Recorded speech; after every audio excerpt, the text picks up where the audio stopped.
Nakatakdang i-deploy ang kabuang 350 PNP personnel sa kapiyastahan ng Itim na Nazareno sa lungsod ng Naga. Sa panayam ng Bombo Radyo Naga kay Police Captain Daisy Angeles, Public Information Officer ng Naga City Police Office. Sinabi nito na nagkaroon na ng security preparation ang Naga City Police Office para sa naturang selebrasyon.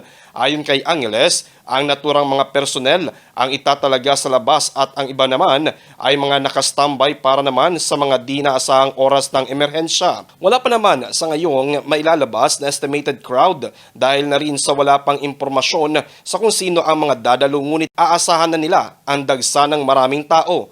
Ayon pa sa opisyal, handa ang kanilang hanay kung mayroon mang prominenteng personalidad ang dadalo sa lungsod para sa selebrasyon upang matiyak ang kaligtasan ng lahat. Samantala, mahigit na pinapalalahanan pa ni Angeles ang publiko na magdoble ingat at maging mapanuri sa paligid kung nais makilahok sa kapiyastahan, lalo pa at hindi lamang ang mga Nagueños ang makikiisa. Sa ganito anyang selebrasyon, mainit sa mga mata ng mga salisi ang gumagawa rin ng mga krimen. Sa ngayon, hangad na lamang ni Angeles ang mapayapa at ligtas na durasyon ng aktibidad.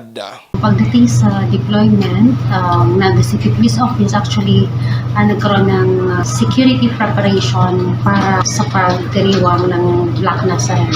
So, magdi-deploy tayo dito na mahigit 350 personnel. Kasama dyan yung nasa labas at naka-standby para if in case na mga kailangan na emergencies, kailangan ng police, hinihingi namin sa publiko, lalo na sa dadalo sa pagdiriwang ng Black Nazarene, maging maingat since alam naman natin na mas madami ang ina-expect natin na dadalo. Hindi lang from Naga City ang mag-join.